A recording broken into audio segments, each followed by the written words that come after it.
Good morning, everyone. I'm going to talk now called Give Peace a Chance, because that's what we need in the world today, peace. For generations, the heart cry of every decent human being has been give peace a chance, which has fallen on deaf ears as regards some of the world's leaders who have lost touch with their humanity. People in general crave peace and want only to go about their daily lives untroubled by rumours of wars and conflicts. When analysed, we see that it is only a tiny minority who bring about these wars, always for selfish or trivial reasons in the scale of things. People who have power always seem to be the wrong ones in that particular position. Is that due to the fact that this is known as the age of Kali or darkness, where the morally and spiritually bankrupt are placed in positions of power? We hear of ancient civilizations where the rulers were good and fair men and women, who always had the welfare of their subjects uppermost in their minds. They were not willing, as many are today, to see those subjects suffer and die so they could achieve their ends, which in most cases did not necessitate the death of even one person. This is why the teaching of true spiritual leaders is always one of brotherhood and sisterhood. It is to love one another, as Jesus and the Buddha in particular taught. And these sentiments have been echoed by countless other teachers throughout the centuries. Yet the fact that their words have been ignored by the vast majority has had disastrous consequences. Christians who have before them the compassionate words of Jesus have still indulged in wars and conflicts, despite the injunction to love their enemies, to bless those that curse them and pray for those who despitefully use them. The intolerance of pseudo-Christianity and Islam and the complete failure to understand the spiritual life at all has led these religions to bringing only misery and suffering to the world in general.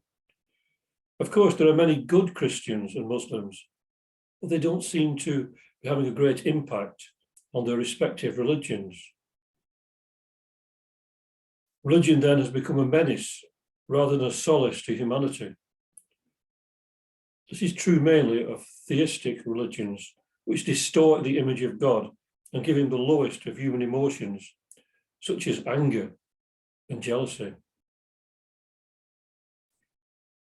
Buddhism, at least, does attempt to follow Gautama Buddha's teaching of love and compassion and to promote peace. Hinduism generally has a much deeper understanding of what is meant by God and the many manifestations of divinity. However, the world is not run by spiritually minded people.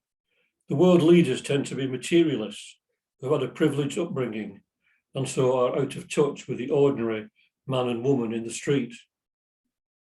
The masses blindly follow the guidance of these leaders without stopping to think whether their dictates actually make any real sense in the scale of things. Certainly for a person on the spiritual path, the ludicrousness of certain rules and regulations becomes crystal clear. But others who are following a materially orientated path cannot see this and believe them to be for the general good. Obviously, I'm not saying that all the rules set up by governments are wrong. Many are for the benefit of society as a whole, but there has to be discrimination. The Buddha said that it is like being on the top of a mountain and looking down at the world. This is an analogy of to stepping back mentally, not being embroiled in the things of the world. From this standpoint, we can see the insanity that grips the population at certain times.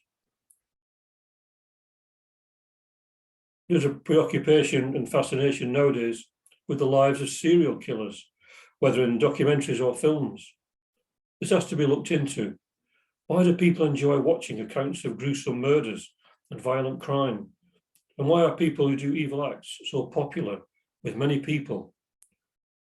Obsession with this kind of information pollutes the aura and shuts out the light of the spirit, whether it be scenes of violence or of lust. It is also infectious and can spread to others through contact or through the eyes. It is a true pandemic. It also makes people susceptible to the influence of others with unscrupulous motives. It is an indictment of the darker side of human nature that people make films that show extreme acts of murder and torture and class it as entertainment.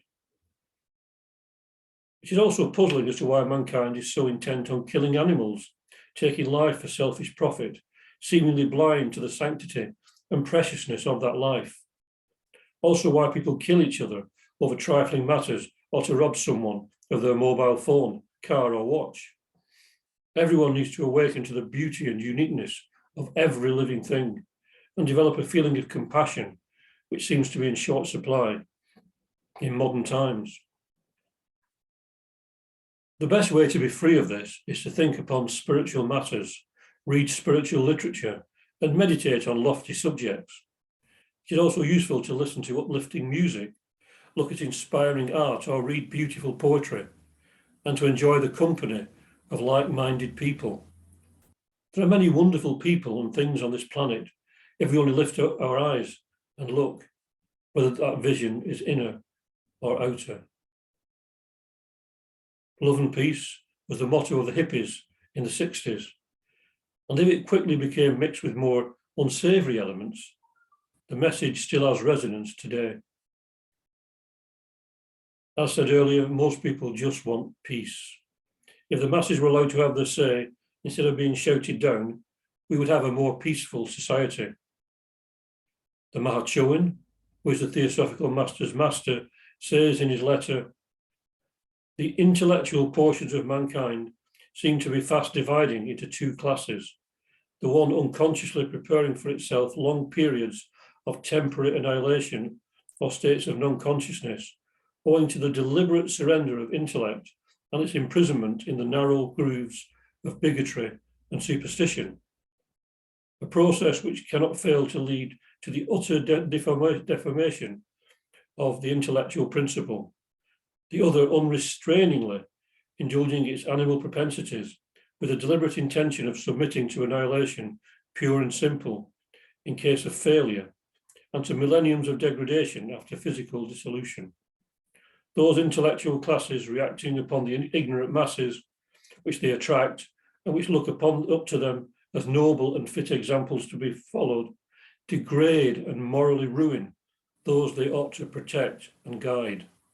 Between degrading superstition and still more degrading brutal materialism, the white dove of truth has hardly room whereon to rest her weary, unwelcome feet." So this may seem a little harsh to some, as there are many good intellectuals and an increasing number of positive trends. Yet there's still a lot to do to bring about peace on earth and goodwill to all men, women, and all sentient beings. War is never a solution. It shows a lack of sensitivity and compassion, a failure to understand the connectivity we have with other human beings and all of life. If we really learn to love one another, it would be impossible to inflict harm upon them for what are always trivial matters, as I've said, in the scale of things. It is always the few who bring the horrors of war into being. These people are driven by material ideologies and have shut off their minds and hearts to the suffering of others. They stay safe in their own little worlds, shielding themselves from the carnage they have ordered and unconcerned about the loss of life, destroying families and causing untold misery to millions. It is a lack of humanity, a soul-dead vision of a world devoid of spirituality. Anyone who is even slightly awakened can see clearly the insanity of war. It is never justified to start a war. There are always other ways to solve disputes, whether between individuals, groups, or countries. In the end, only love remains as a guiding light for the human race. People who initiate or fight in wars and invasions have to kill out their humanity and become mere fighting machines.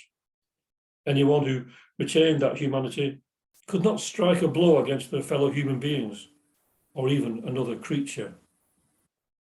The fact that conflicts go on all the time worldwide shows how far society is from an awareness of its divinity, and that it can hardly call itself civilized at the moment. Only when the world knows what it means to be humane can it start on the path to becoming truly human. By promoting the spiritual side of life and trying to express the beauty of existence in whatever way we can at least help to leaven the consciousness of humanity and purify the intellect, so that the intellectuals of future times will have minds that are illumined by the divine light, and not just the dull light of their lower natures. The race of man is divine. It's just that we have created the clouds that obscure the spiritual sun. But we should never cease believing in the inherent goodness of humanity as a whole, and its ability to redeem itself and recover the innocence it once possessed. It just needs people to believe in this and to do whatever they can, no matter how great or little, to bring about its manifestation in the world. As Anne Frank said, in the long run, the sharpest weapon of all is a kind and gentle spirit. And this kind and gentle spirit is what we need more than anything. Not the competitiveness and brutal world we have made, where the survival of the fittest is uppermost. Look beyond the masks we all wear, the personality, the selfish longings, the disregard for another's feelings. There is beauty in each human soul. It is there if we but look deeper than we dare to do at the moment. And by a loving and compassionate attitude in word and thought, we can help to bring forth in others an awakening to what they truly are. Yes, what really matters in this world of seeming division. We can stop playing those crazy games that cause so much pain and suffering to others. We can see how pettiness and triviality can be magnified 100-fold and made to seem important enough to maim and kill other humans and our fellow creatures.